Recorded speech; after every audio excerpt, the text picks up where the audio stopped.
With and get prepared for Atlantic City. You're not going to let me sit down, Ken. Holy smokes. All right. Let me give you a minute, a second there.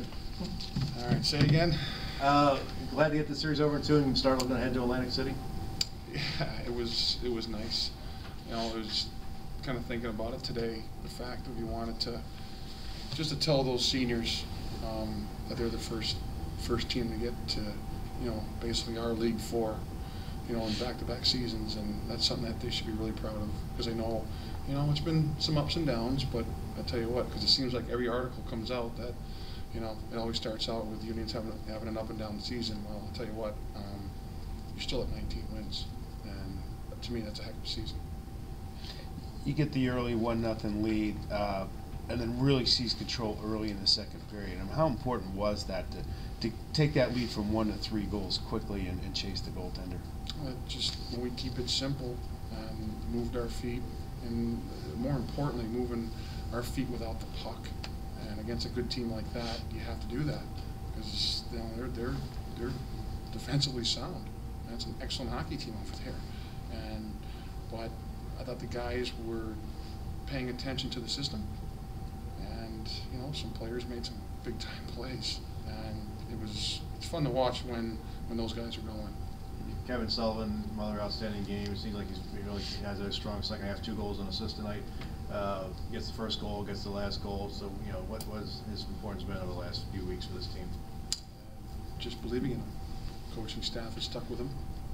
I think he's only sat a few games here and there, but he got the message loud and clear, and he's kind of rewarding the team by the team rewarding him.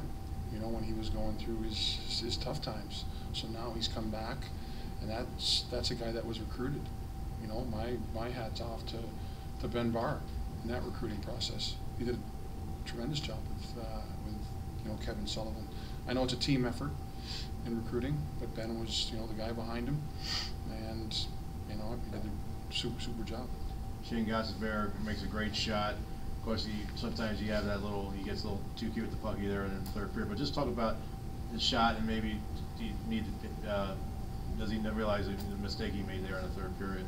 Yeah, he's, you know, I think we tend to forget. I know he's had a lot of, he's played a lot of hockey this year, and we tend to forget that he's a sophomore still, and you're going to have some hiccups. One of the best all-time players in the history of you know, Union College had a little hiccup there last year in the, you know, NCAA game in Jeremy Welsh. Well, guess what? Certainly comes back and proves that he is one heck of a player, and that's what, you know, Shane will do for us. You can talk about doing some of the little things to win games. Talk about Matt Hatch's play causing the turnover on that first goal, and his effort down low. That was a great job by both Max Novak and Matt Hatch. That line is doing a lot of little things that you don't really pick up. Obviously, you picked up on it, Sean, and you know, with the great forecheck and using their feet.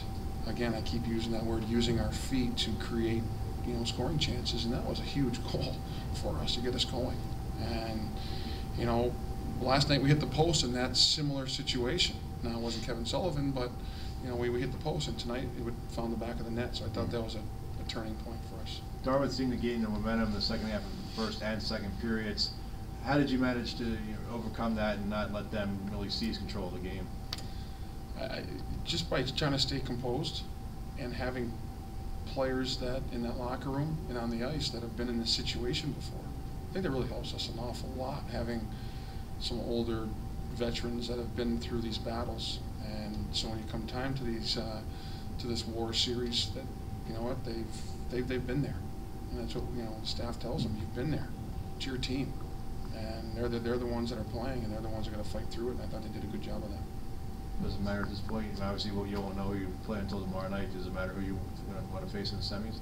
I'm going to say the same thing I said going into this series. I don't care. We're gonna play who's ever in front of us next Friday night, and we just got to prepare for that, you know, opponent when we do find out as best as we possibly can, and be ready to go. Thank you.